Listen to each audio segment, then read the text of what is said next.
What's up, guys? Ryan Dennis here with Georgia Hollywood Review's Behind the Lens, and I'm excited to introduce our next guest. He's one half of the hip-hop duo tag team, Mr. DC, the man behind Whoomp, There It Is. Thank you so much for joining us today. And Sprinkles! Man, What's up, man?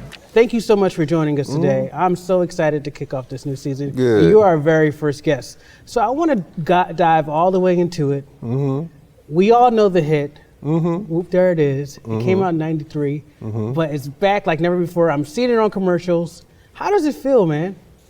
Well, don't feel bad. You know what I mean? I've always joined a success with this song. Every year, you know, this song does something different.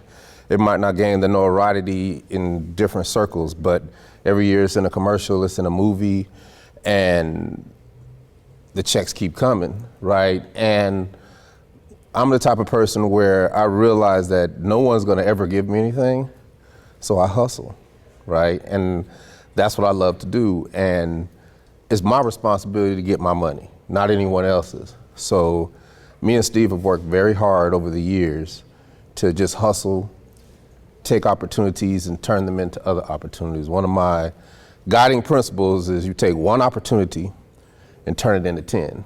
And that's my goal with everything. So I've always been like this, and there's a reason they call me DC the Brain Supreme, because I'm always trying to figure things out. I'm always trying to come at things with a different perspective. I'm always thinking outside the box, in the box, over the box. Whatever I gotta do, I'm trying to do it. So it feels great because as you move along in life, you realize that everything that you've done in your life is relevant to what you're doing now.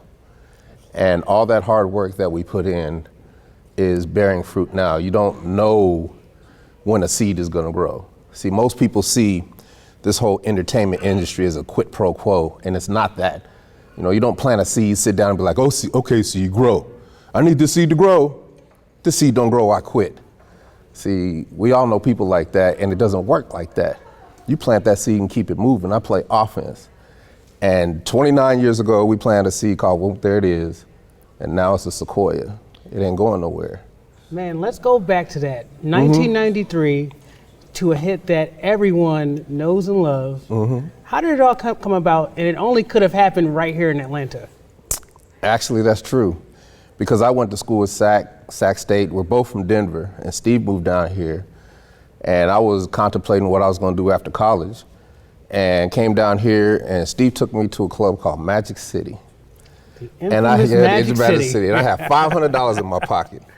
And they took me down there, and that $500 was gone in 30 minutes. And I lost to Tinkle and Sparkle, right? And I knew that I was coming here, right? And got down here, and I actually was trying to get a job at CNN and went to Magic City, and the DJ was having a bad night. And I went to Madge, and I was like, you need a DJ? He was like, nah, but I need a cook, come see me Monday. And I might have cooked 2 orders of chicken wings, a salad. And the daytime DJ was like, hey man, I gotta go run some errands. And he let me in his DJ booth, and just didn't do that back then. And they heard something different in me. And I made those girls more money than they had made in a long time. And by the weekend, I was the head DJ. And this was a unique opportunity because I'm a hip hop artist. I get to make my songs and play them in the club. But I knew that as a hip hop group coming from California and Denver, that we were never gonna get out of the Southeast unless we made an up-tempo record. And at that time, bass music, right? And we just went back to the beginning, which is Planet Rock, Egyptian Lover, up-tempo electronica, right? And our first attempt to do it was Whoop, There It Is. And I brought it to the club that night after we got out of the studio, popped the cassette in. And for those who don't know what a cassette is, it's a plastic apparatus with tape inside. And if you mess it up, you gotta tape it back together and put a pencil in and turn it. It was with a cassette tape. And to this day, it is the biggest response on any record I've ever played, and I've been DJing for 30 years. But how did it all come about? Whoop, There It Is. How did the idea come? See, people think it was this big Manhattan project. We had whiteboards, and we had on, we had on lab coats, and the geometry and all that. When it was just a song, and it was the thesis of every song in every genre of music. which is Friday nights, men chasing women, having a good time partying. It's the thesis of every country song, blues song, rock and roll song, trying to get the girl, and that's what Whoomp There It Is. And it just hit. And my hubris as a young man, I was like, well, everything I make is gonna be a hit record. So I shelved it for a while. Then one of the girls was like, how come you don't play Whoomp There It Is no more? I was like, I'll play it. Same thing happened. And I knew. So one of the record reps, Alan Cole, was in the audience that night, and he was like, what is that? Gave it to him. He took it to New York to Columbia Records, and they liked it. But then all the labels liked it, and they was just playing with me because they didn't know what to do with bass music. And a lady named Lisa McCall told me to call Al Bell. For those who know Al Bell is, at the beginning of soul music, you had 3 record companies. You had Philly International, Motown, and Stax Records. Al Bell owned Stax Records. So I call him. He calls me 2 weeks later, and I'm like, look, man, I got a hit record. It's the bomb. You need to sign us. And he's like, okay. I was like, don't play my emotions. You ain't even heard the record. And I'll never forget these words. He said, brother, I don't have to hear the record. I hear it in your spirit. And let's agree to agree. And I gave my 2 weeks in Magic City. Freaknik 93 was my last night. I signed a messed up record deal. In a month and a half, we were platinum, and the rest is history. I want to go back. You said you signed a messed up record deal? Yeah, because everybody signs the deal that they sign when they're young, right? And it's just, you just don't know. But if you don't know and you make a mistake, you got to take responsibility as men, right? And that's what happened. We had a good run, we got money, but we didn't get, it wasn't ideal, right? And by the time we tried to make it ideal, the record company went bankrupt, and then we were in a legal battle for 15 years, right? But I'm the type of person that looks at the glass half full, not half empty, right? So if I'm in a legal battle, I'm gonna get my day in court. Well, let me become a paralegal and understand what these fools is talking about. Yeah. And that's kind of what I did. And I do that in life. I take trauma, I take unfortunate incidents, and I don't use them as crutches, excuses, or problems. I find solutions for them to make me better as a man. And you start learning things, you start learning how to learn about finance. I'm a licensed commodities broker. Run your life like a corporation. I got a business that is a C Corp that's been in business since 2001, right? And you just learn and you hustle. And I hustle, and I just try to put Tag Team in a position to always make money. I try to put myself in a position to always make money. I'm an actor, I'm a voice artist. I do SEO, digital marketing specialist. I'm a PR, my own publicist. I do all kind of things, right? Because it's about learning how to learn. It's not enough to just learn. You gotta learn how to learn, right? And that is the difference between success and failure, or success and mediocrity, right? So I just hustle. Everybody can relate to that. Man, Atlanta is definitely a hustle capital, but it's also a cultural capital for the hip hop and trap music scene. And when you think about bass music back during that time, and you see it kind of coming back now, why do you think that hit resonates with so many people, even to this day? I mean, it's a blessing, one. And, we just got put in a position to have one big, gigantic record that is going to last forever, right? And so for me, it's about archiving this experience and what I've been through, so the song lives forever, and so Tag Team lives forever. And that's why I'm into digital marketing, I'm into Wikipedia, I'm into Wiki, I'm in all kind of stuff. I learned how to code, I'm into crypto, I'm in the metaverse, I'm into NFTs, right? I'm into everything, because there's so many times in life where you miss things, and I just vowed that I'm not gonna miss nothing again. And the pandemic taught me I do not wanna leave this earth regretting I didn't do something I wanted to do. So I got tutors, teachers, I'm in class every day. I do everything I gotta do to learn what I need to learn. And that's part of the hustle, is preparation. People say, DC, you can't do everything. It's like, you know what? I can't do everything, but I sure enough can be prepared for everything, right? And they're like, man, that makes sense. And I just shake my head because it's like, you just disagreed with the very thing I just said differently, because preparation is doing everything. And if I'm prepared for everything that comes my way, then I got a chance. And that's how I look at the world.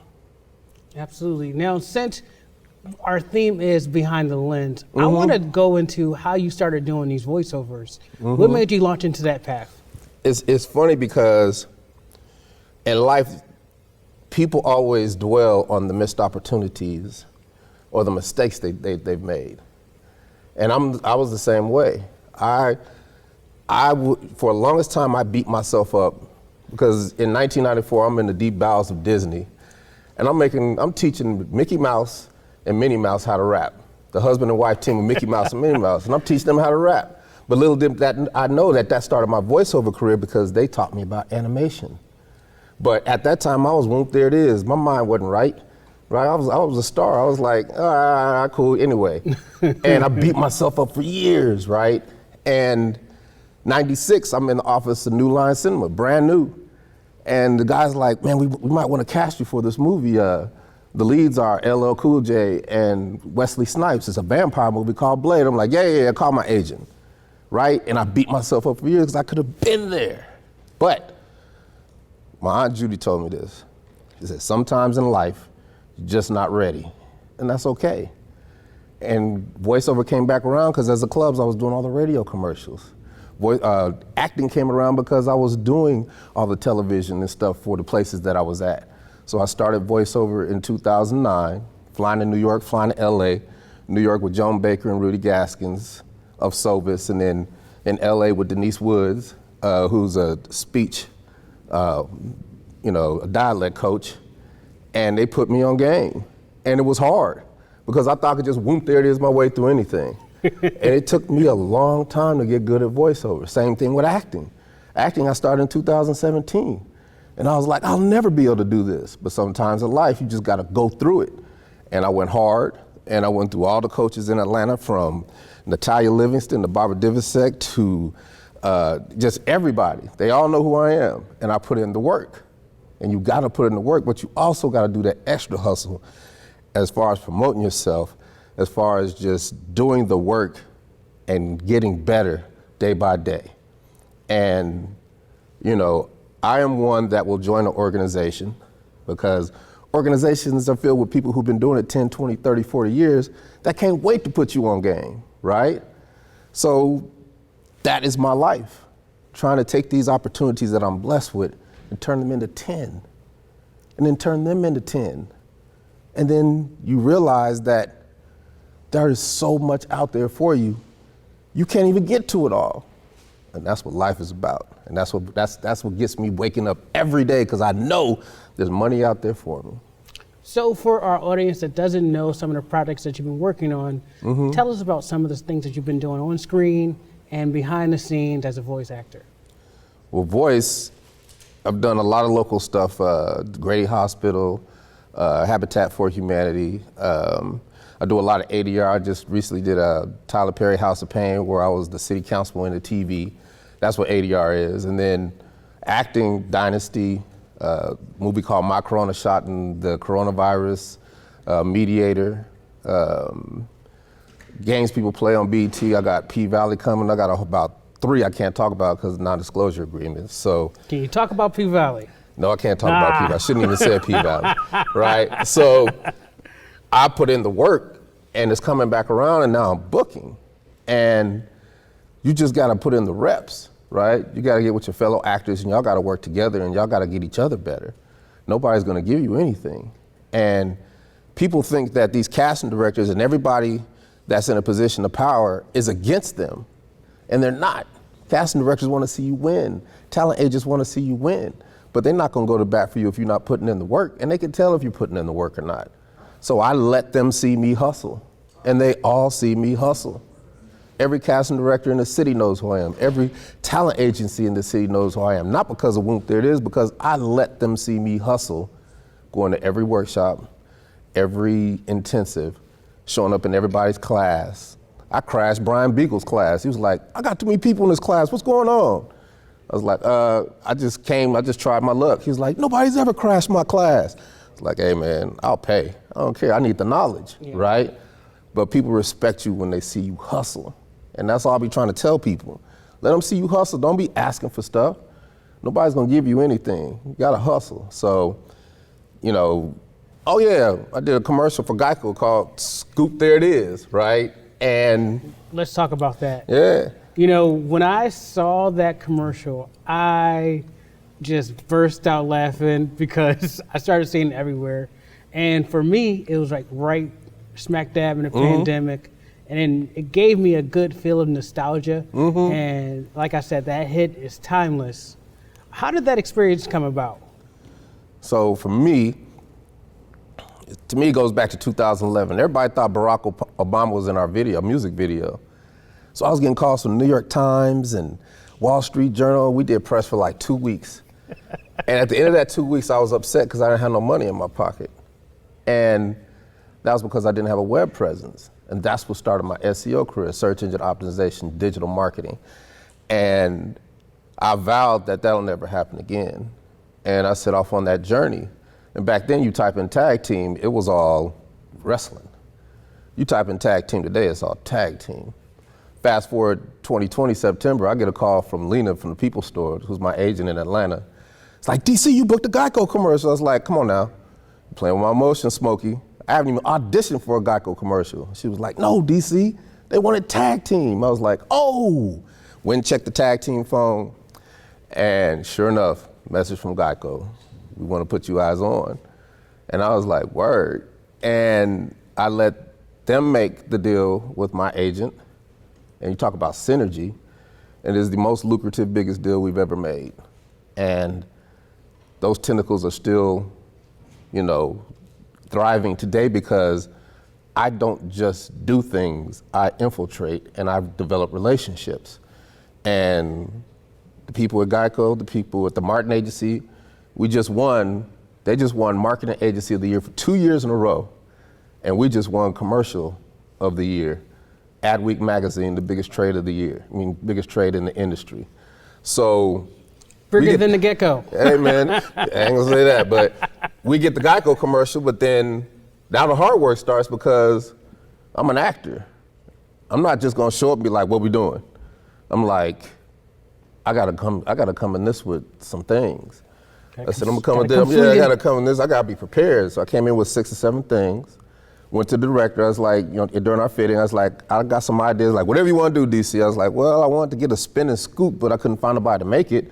DC will be ready tomorrow. I'm like, whoa. All right. I was like, I know kids love sprinkles, so we got to have a bunch of sprinkles. Like, DC, we will have a truckload of sprinkles. Everything I wanted, we shot.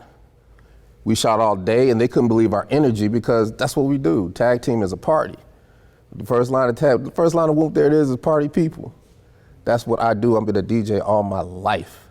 My job is to drive the bus, and that's what I do, right? And I've done it very well over the years, from Magic City to Club Michaels to Atlanta Live to Club Hollywood to Otto's to Rupert's, all those clubs I've been a part of. And we shot it that day, and then a month went by, and I saw it, and I could not find fault. I tried hard. Only thing I find fault in was me pointing at the ice cream. I was like, I'm off of our beat. And I was like, no, you're not. And then it dropped, and I was like, I gotta drop a press release. I gotta do this, I gotta do that. And I tried to get a publicist, and every publicist was giving me every reason why they couldn't do it instead of one reason why they should represent me. And I said, I'm gonna be my own publicist. And I joined the Public Relations Society of America. Super Bowl week, I'm 2 days in, right? I'm on this big conference with the CEO of this PR firm. I raised my hand, our press release is relevant. And she's like, well, what's it for? I'm like, well, I'm kind of featured in a Geico commercial called Scoop There It Is. And I'm looking at the chat, I blew up the entire chat. It's like, no, that can't be him. My daddy loved that commercial. My mama loved that commercial. My dog loved that commercial, right? And moderator was like, all right. Back to DC's question, and the CEO was like, yes. It's gonna work, because the whole last year has been all about COVID. The whole last year has been all political. And here you guys come spinning scoops and throwing sprinkles and DC, yo, smile. She said, of course that press release is gonna work. You can go here for all the journalists, here for all the PR agents, here for all the podcasts, and make sure your pictures are like that. She gave me the entire breadth of her experience in 10 minutes. And it has changed my life forever and has opened doors that I could not have ever imagined. And it is the reason that you and I are talking right now. That's what I mean by hustle. That's what I mean by letting people see you hustle. Join the organization, getting with the people who know what they're doing, right? And let me tell you something. Everything I said today is easier said than done. But I always tell people, it will never, ever, ever get easier, but it does get better. Keep hustling. That's all I can tell you. And like I said, I try to take one and turn it into 10. So now we're working on new Geico commercials. Geico just gave us ice cream, tag team ice cream. Oh man, like, that's awesome. I can't even keep up now, right? But I always prepare because you never know what's coming your way. And if something comes your way, you're prepared and you gotta have a chance, and the rest is up to you. So that's how you create your own luck. You create your own hustle, you create your own flow. You know what I'm saying? Like, the reason I do press releases is because it's a Trojan horse for me. You see what I'm saying? I get to put in people's names, different casting directors, different coaches. I get to put shine on other people that have helped me come up. And that is where relationships are built in this city. And most people don't understand that, right? So if you get anything from me today, join an organization if there's something you want to do, because there's people that can tell you how to do it and can gladly tell you how to do it. And you'll get the resources. And then you cut that learning curve in half. You know, so that's just how I do it, man. Before we go, I want to know what's next and any messages for our viewers at Georgia Hollywood Review TV's Behind the Lens. For me, what's next is just steady hustling, right? Right now I'm coding JSON LD schema. I'm doing 3 or 4 podcasts a day as an expert guest. Practicing with my We Audition colleagues every day, just practice doing scripts and, you know, putting in the reps. Doing every single audition you could do is what you got to do, because every audition makes you better. You want to be better today than you were yesterday. So I don't even look at it as, well, this might not be for me, or this ain't. It's not about that. It's about doing the work, getting the reps in. And the more you learn from other actors, they can tell you things that you might not see, right? I do tons of voiceover auditions, and then I'm just constantly hustling. Whatever needs to be done gets done. I'm making video backdrops for our next tour, right? I'm putting together new tour pieces for our next show. I'm doing all kind of things that supplement what we do. Wait, so is Tag Team hitting the road? We've been on the road. We just. You guys got to come through with a performance. I'm a humble dude, man. We need a performance in studio. I don't have to tell everybody what I'm doing. Right? Everybody around the world knows what I'm doing because I'm there entertaining them, right? So for me, we got LA, we do stadiums, we do, you know, arenas, we do NBA, NFL. We're doing the Cherry Blossom Parade in April. A parade, right? Rodeos, casinos, we do everything because we're a clean group. And as a rapper, if you're clean, you can go anywhere. And you can do any type of show, and you can get any type of money. So that is the path we've chosen, and it's worked for us. It might not work for everybody, but hey, I'm proof. If you hustle, good things come to you. All right, brother, thank you so much for joining us today. Yeah. And thank you for joining us today on Georgia Hollywood Review TV's Behind the Lens. I'm your host, Ryan Dennis. We'll catch you next time. Sprinkles!